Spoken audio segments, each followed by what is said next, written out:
That's the Department of Elementary and Secondary Education in Missouri allowed somebody visiting the site to search through the teacher credentials, the certifications, social security numbers were apparently, revealed within the HTML source code of the pages. The source code, this is according to another story, not the one in the Post, and George Rosenthal from ThrottleNet is going to explain all this to us here in just a second. But the source code, it says, is available to anyone visiting on a web browser. So the newspaper, again, there's a couple of different versions of this. The Post says, look, we were looking into this. We saw a potential leak. We alerted the state. The department removed the pages affected, and the Post-Dispatch delayed publishing the story until the state took steps.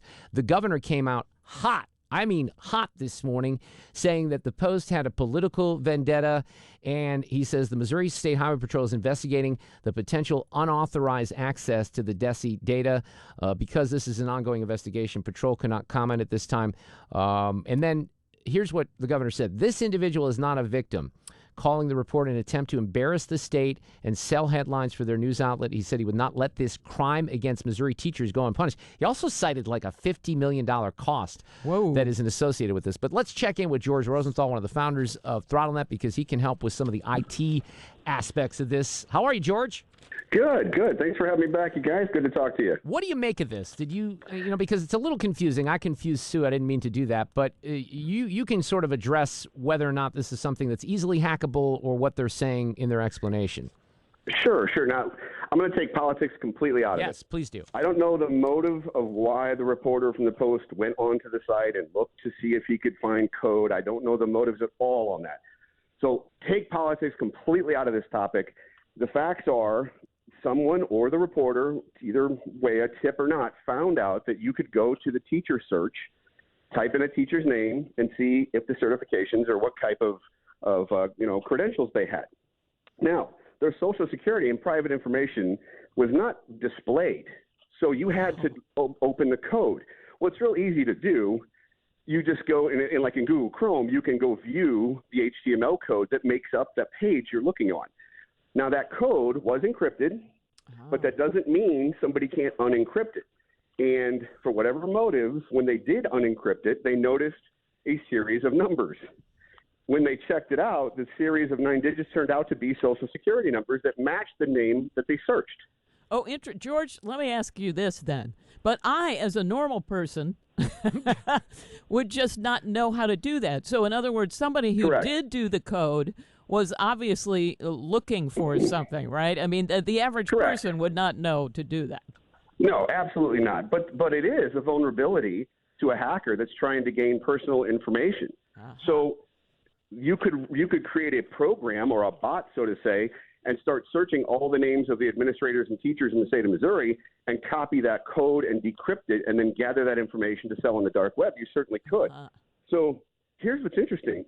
An outside audit was done on this entire infrastructure, the education internet-based infrastructure, in 2015, and all of this was told to them that these vulnerabilities existed. Yeah. Now they did listen, and they went in and fixed most of it, but apparently they missed the teacher search page.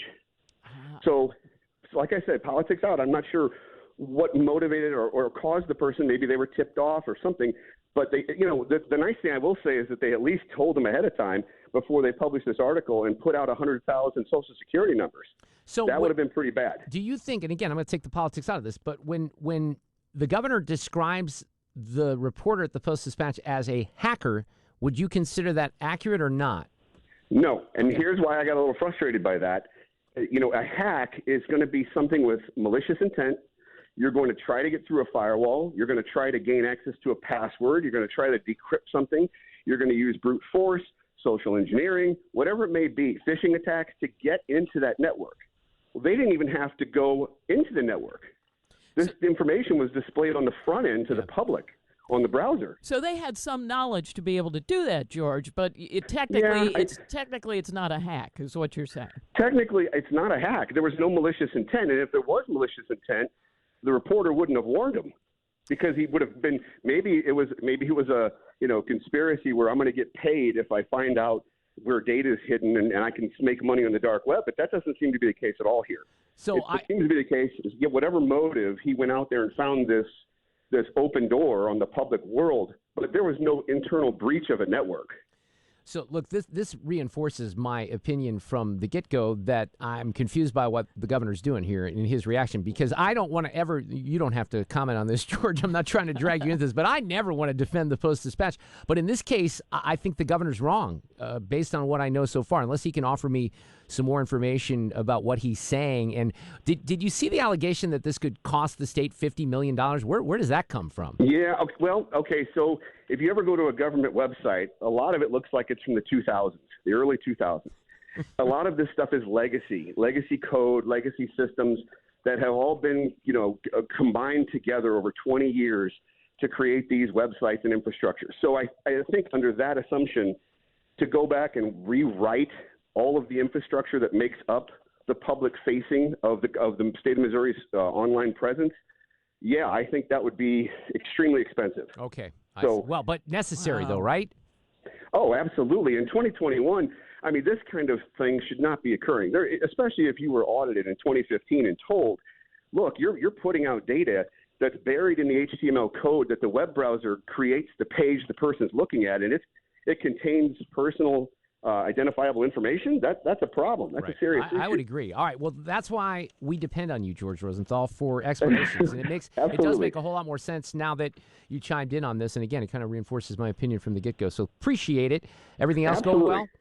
Absolutely. Doing really well. If I could mention a couple of points for the administrators and teachers out there who think they may have been breached, I would say there's a few things you need to do if you got a second. I would change all of your online account passwords immediately.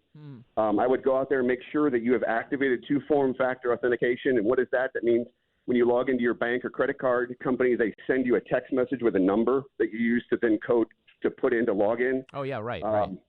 Make sure all of your phone's gadgets are up to date and you have the latest software. And then if you really, really want to be sure, you can always freeze your credit at the 3 different credit bureaus while you're making all these changes. So those are some things I would be aware of if you're a member of the education system. That's awesome, Great George. advice, George. Thanks for coming on as usual, and we'll talk soon.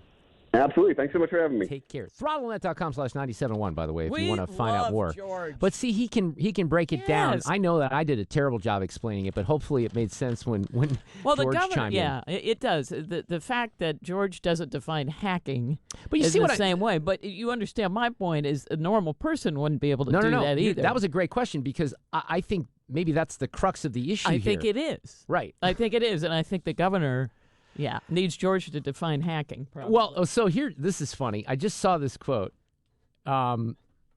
State Rep Tony Lavasco, Republican, St. Charles County. He's hardcore righty, okay? I don't agree with him on everything, but he's way on the right. He's quoted as saying that he's got 2 decades of experience and has coded as a hobby, and said Parsons' office had a fundamental misunderstanding of the situation. See, that's, And I've reached out to 3 or 4 different key people that know the administration, that communicate with the administration, and I've asked them, more than that actually, I said, am I missing something here? And the same response came back. I'm like, I feel the same way.